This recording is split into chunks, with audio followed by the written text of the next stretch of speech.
भैरवपुर के एक छोटे से गांव में माधव नाम का एक गरीब किसान और उसकी पत्नी राधा रहती थी। घर में अक्सर खाने को कुछ नहीं होता था। कभी कभी तो दोनों वासी रोटी से ही गुजारा करते थे। माधव एक मेहनती किसान था। वो अपनी मेहनत और लगन से पूरी ईमानदारी के साथ काम करता था, लेकिन अक्सर उसका काम खराब हो जाया करता था। वो जिसके भी खेत में काम करता था उसकी फसलें अक्सर खराब हो जाया करती थी। इसीलिए माधव को ज्यादातर लोग काम से निकाल देते थे और उसे कोई काम भी नहीं देते थे। अरे, मेरी पूरी फसल खराब हो गई। अरे माधव, तूने क्या किया? पूरी फसल सत्यानाश हो गई। अरे, मेरी मत मारी थी जो सबके मना करने के बाद भी तुझे अपने खेत में काम करने दिया। जा, अब देख क्या रहा, जा। यहाँ से दोबारा दिखाई मत देना। मालिक, मैं अपनी पूरी मेहनत से खेत में काम किया है। मुझे नहीं पता ये खेत आखिर कैसे अपने आप ही खराब हो गया। अच्छा, एक तो पूरी फसल खराब कर दी, ऊपर से कह रहा है कि मेरी गलती नहीं है। माधव, तू मनहूस है। अब जा, अपनी मनहूस शक्ल मेरे सामने से लेकर। माधव अपना दुखी मन लेकर अपने घर लौट जाता है, जहां उसकी पत्नी दरवाजे पर बैठकर उसकी राह देख रही होती है। अरे आप आ गए हैं, मैं आपकी राह देख रही थी। दरअसल घर में खाने के लिए अनाज का एक दाना भी नहीं है। आज आपको खेत के मालिक ने आपके काम के पैसे दिए होंगे, जाइए बाजार से कुछ राशन ला दीजिए। राधा मालिक ने मुझे आज काम से निकाल दिया और कोई पैसा भी नहीं दिया। मैं राशन कैसे लाऊं? माधव ने अपनी पत्नी को सारी बात बताई और दुखी होने लगा।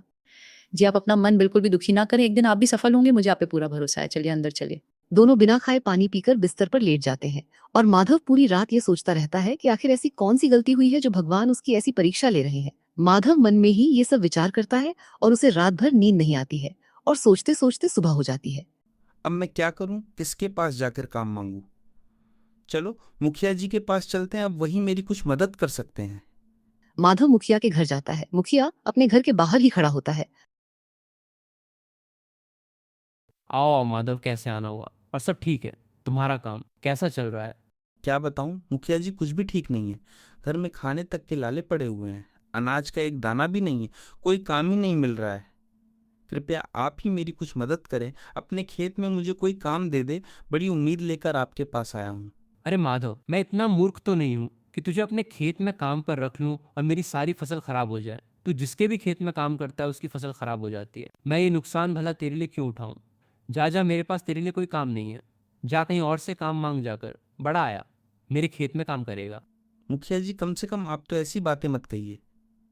यदि आप ही साथ नहीं दोगे तो बाकी लोग तो वैसे भी नहीं साथ देंगे। नहीं मुखिया जी, मेरी मदद करिए, ऐसा मत कहिए। बड़ी उम्मीद से आया था आपके पास। अरे कहा ना, जा, यहाँ से कोई काम नहीं है मेरे पास। जा, अब जा यहाँ से। माधव, तू यहाँ से जाता है या तुझे धक्के मारकर भगा दूं? माधव अपना दुखी मन लेकर लौट जाता है और उसे रास्ते में उसका मित्र दिखाई देता है। अरे अरे, माधव इतना तेजी में कहाँ जा रहा है? सब ठीक तो है ना? भाभी कैसी है? क्या बताऊं मित्र, बहुत तंगी चल रही, कोई काम भी नहीं दे रहा है। घर में अनाज के दाना भी नहीं है। मैं और मेरी पत्नी ने कई दिनों से ठीक से खाना भी नहीं खाया है। मित्र, क्यों ना तुम अपने ही खेत में मुझे कोई काम दे दो, तुम्हारी बहुत मेहरबानी होगी। अरे माधव, तू तो जानता ही है मेरे पास तो एक ही खेत है जिसे मैं खुद ही संभाल लेता हूँ। भाई, मेरे खेत में तो कोई काम नहीं है। तेरे लायक नहीं तो मैं तुझे जरूर रख लेता। चल, मैं फिर चलता हूँ। मिलते हैं फिर कभी। मुझे घर जाने के लिए देरी हो रही है। माधव समझ जाता है कि उसका मित्र बहाने बनाकर उससे पीछा छुड़ाकर चला गया है। माधव बहुत ही उदास हो जाता है और जंगल की ओर चला जाता है। जंगल के बीचों बीच एक शांत तालाब होता है, जहां माधव तालाब के किनारे तालाब के पानी में पैर डालकर बैठ जाता है और मन ही मन बातें करता है। हे भगवान, ना जाने किस जन्म के पापों की सजा मुझे मिल रही है। आखिर आप मेरी इतनी कठिन परीक्षा क्यों ले रहे हो? मैं क्या करूं, मुझे कुछ समझ नहीं आ रहा है। मैं जहां भी जाता हूं वहां सारे काम खराब हो जाते हैं, इसीलिए कोई अब काम भी नहीं देना चाहता। यहाँ तक कि गांव के मुखिया ने भी मुंह फेर लिया और मेरे मित्र ने भी मुंह फेर लिया है मुझसे। कुछ देर बाद माधव अपने घर लौट जाता है, जहां उसकी पत्नी राधा घर में उसकी राह देख रही होती है। अरे आप आ गए, क्या हुआ? कोई काम मिला या आज भी हमें खाली पेट ही सोना पड़ेगा? नहीं राधा, आज आज भी मुझे कोई काम नहीं मिला। यहाँ तक कि गांव के मुखिया ने भी मुंह फेर लिया और मेरे मित्र ने भी। मैं टूट चुका हूँ राधा। जी आप बिल्कुल भी परेशान ना हो, एक दिन भगवान हमारी जरूर सुनेगा और हमारा भी अच्छा दिन होगा। कल आप फिर से काम की तलाश में जाना। माधव का मन बहुत ही व्याकुल होता है, इसलिए वो जंगल के रास्ते फिर से तालाब के पास जाता है और वहां बैठकर फिर से मन ही मन बातें करने लगता है। हे भगवान, अब मैं हार चुका हूँ। अब आप ही कोई राह दिखाओ, इस गरीब की और परीक्षा मत लो। मुझ पर नहीं तो मेरी पत्नी पर तो दया करो। मैं कम से कम उसे तो एक वक्त का खाना खिला पाऊँ, इतनी तो मेरी मदद कर दो। आपकी बड़ी मेहरबानी होगी। भगवान, मेरे पिछले जन्म के कर्मों की सजा मेरी पत्नी को मत दो। कुछ देर बाद माधव अपने घर लौट जाता है, जहां उसकी पत्नी राधा घर में उसकी राह देख रही होती है। क्या हुआ, आज कोई काम मिला आपको? नहीं राधा, आज भी मुझे कोई काम नहीं मिला। राधा, तुम भी मेरे कारण ये दुखी जीवन व्यतीत कर रही हो। तुम्हें तो मुझे अच्छा जीवन साथी मिल सकता था, मैं तुम्हें एक वक्त का खाना भी नहीं मिला पा रहा हूँ। नहीं, आप ऐसा मत सोचिए, मैं आपके साथ खुश हूँ। भगवान अभी हमारी परीक्षा ले रहा है, हम हार नहीं मानेंगे। आप कोशिश करते रहिए, मैं आपके साथ हूँ। राधा की बात सुनकर माधव को थोड़ा अच्छा महसूस होता है और दूसरे दिन वो कुल्हाड़ी लेकर जंगल के रास्ते निकल पड़ता है, जहाँ उसे एक बूढ़ी अम्मा जमीन पर बैठी हुई दिखाई देती है। बेटा कहाँ जा रहे हो? मेरी थोड़ी मदद करो, ये लकड़ियां मैं अपने घर तक नहीं ले जा सकती हूँ। क्या तुम इन्हें मेरे घर तक पहुंचा दोगे? माधव बहुत नेक दिल होता है, वो उस बुढ़िया को मना नहीं कर पाता है। हाँ अम्मा, चलो मैं तुम्हारी लकड़ियों को तुम्हारे घर तक पहुंचा देता हूँ। कहाँ है तुम्हारा घर, बताओ मुझे। हाँ बेटा, चलो मेरे साथ चलो, मैं तुम्हें बताती हूँ। माधव लकड़ियों को उठाकर बुढ़िया के साथ चल देता है। कुछ ही दूरी पर रास्ते में दूर एक झोपड़ी दिखाई देती है। बस बेटा, यही है मेरा घर। तुमने मेरी इतनी मदद की, तुम्हारा बहुत बहुत धन्यवाद बेटा। नहीं अम्मा, धन्यवाद की कोई बात नहीं है, ये तो मेरा फर्ज था। बेटा रुको, तुम मुझे बहुत परेशानी में लग रहे हो। क्या तुम मुझे अपनी परेशानी बता सकते हो?